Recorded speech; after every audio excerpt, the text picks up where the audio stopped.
Assalamualaikum warahmatullahi ta'ala wabarakatuh. Sahabat muslim yang dirahmati Allah subhanahu wa ta'ala, semoga kita selalu senantiasa diberikan kesehatan, rezeki yang bermanfaat untuk di dunia dan di akhirat, dan semoga kita kelak mendapatkan syafaat dari Nabi Muhammad sallallahu alaihi wasallam. Amin ya rabbal alamin. Sahabat muslim, tentu sebagian besar orang ingin memiliki kekayaan yang melimpah. Apapun yang diinginkan bisa terlaksana. Tapi memiliki harta yang berlimpah, kebanyakan manusia lupa siapa yang telah memberi itu semua. Bahkan dengan hartanya bisa membuat orang itu sombong, takabur, merasa paling benar. Dan dengan hartanya itu pula, Allah bisa menurunkan ajab. Kali ini saya akan membawakan kisah tentang seseorang. Ia anak dari paman Nabi Musa alaihissalam yang merupakan bagian dari kaum Bani Israel yang soleh. Tadinya beliau orang yang sangat miskin. Kemudian beliau meminta agar didoakan oleh Nabi Musa alaihissalam untuk menjadi seseorang yang kaya raya. Tapi setelah kaya, dia ingkar dan Allah turunkan ajab kepadanya.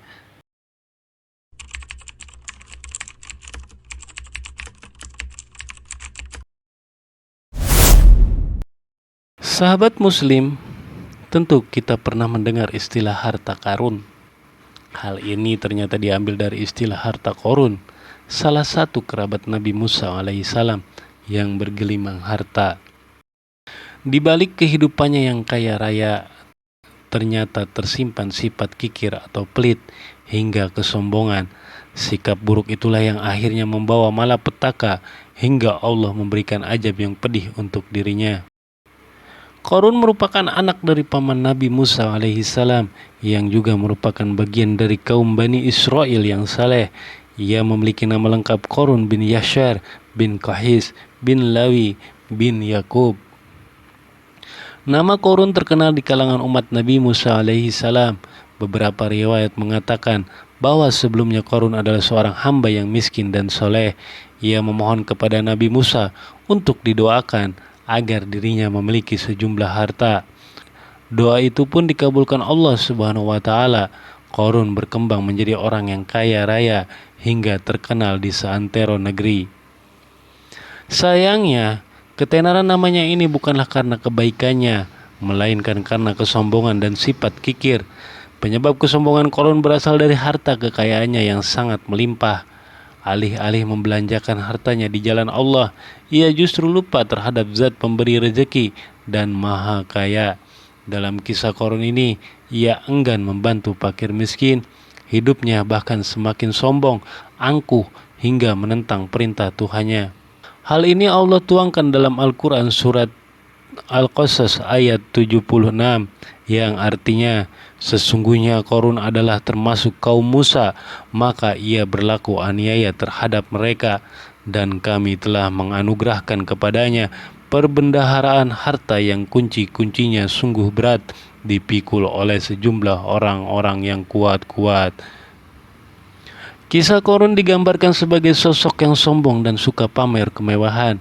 Dalam tafsir para ulama, Korun keluar dengan baju mewah diiringi dengan 300 gadis berbaju merah, belum lagi dengan sekitar 4.000 kendaraan kuda yang menyertainya di belakang.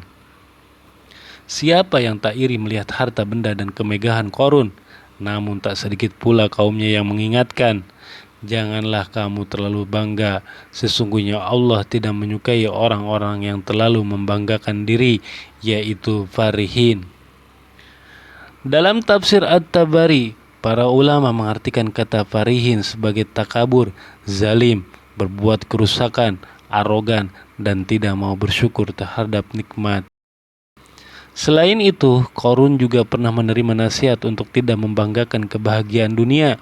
Carilah apa yang telah dianugerahkan kepada kebahagiaan negeri akhirat, dan janganlah lupa akan bagianmu kepada daripada dunia. Dalam kitab tafsir Fi Zilail Quran, Syed Qutbi memandang ayat ini sebagai keseimbangan.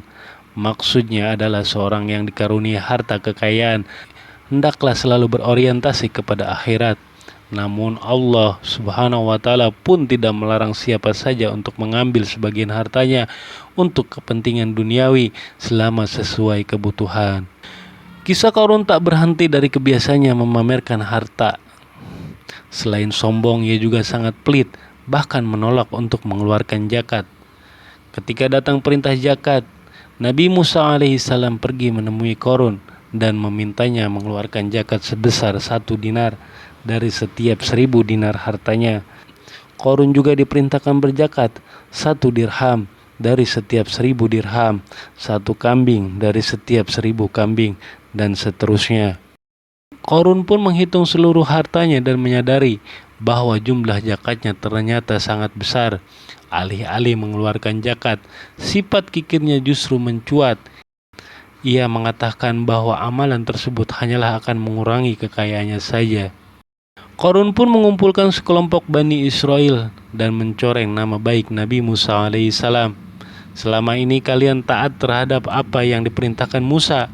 Tahukah kalian, jika sekarang Musa ingin mengambil harta kalian? Fitnah Qarun pada Nabi Musa alaihissalam. Ia seakan lupa bahwa semua harta benda yang dimilikinya merupakan titipan Allah. Allah lah yang maha memberi, dan Allah pula yang dapat mengambil kembali kemewahan itu kapanpun dia mau. Akibat kesombongan dan kekikirannya itu, seketika Allah melaknat Qarun. Anak dari paman Nabi Musa ini ditenggelamkan ke dalam bumi seperti yang tercatat dalam Al-Quran, yang artinya, maka kami benamkan Qarun bersama rumahnya ke dalam bumi, maka tidak ada baginya suatu golongan pun yang menolongnya terhadap azab Allah, dan tidaklah ia termasuk orang-orang yaitu yang dapat membela diri. Quran Surat Al-Qasas ayat 81. Dalam kisah Qarun ini, Allah menurunkan wahyu kepada Nabi Musa alaihissalam untuk memerintahkan bumi tentang apapun yang diinginkannya.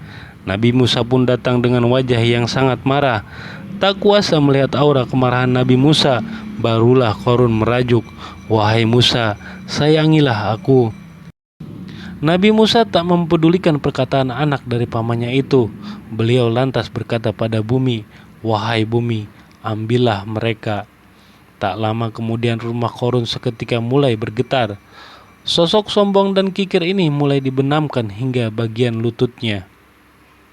Tak hanya dirinya, rumah hingga kaum pengikutnya pun ikut mengalami tragedi yang sama. Qarun kembali merajuk, "Sayangilah aku Musa." Hukuman Allah dalam kisah Qarun ini seakan tidak berhenti. Justru semakin menenggelamkan Qarun bersama hartanya hingga bagian pusar. Bumi pun terus menelan Qarun hingga ke tenggorokan dan akhirnya hilang seluruhnya. Menurut riwayat Ibnu Abbas, Qarun akan ditenggelamkan bumi hingga lapisan ke-7 sampai hari kiamat.